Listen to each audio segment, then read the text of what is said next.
You ask Tiger to solve. This deals with linear equations with one unknown. The final result is d equals negative 26/45.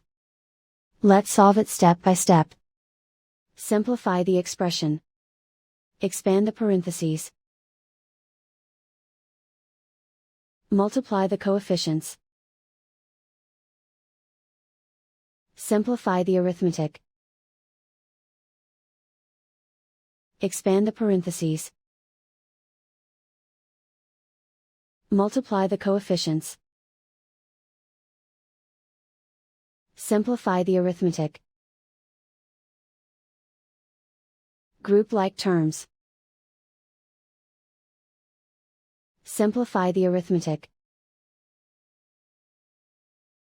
Group all constants on the right side of the equation. Subtract 26 from both sides. Simplify the arithmetic.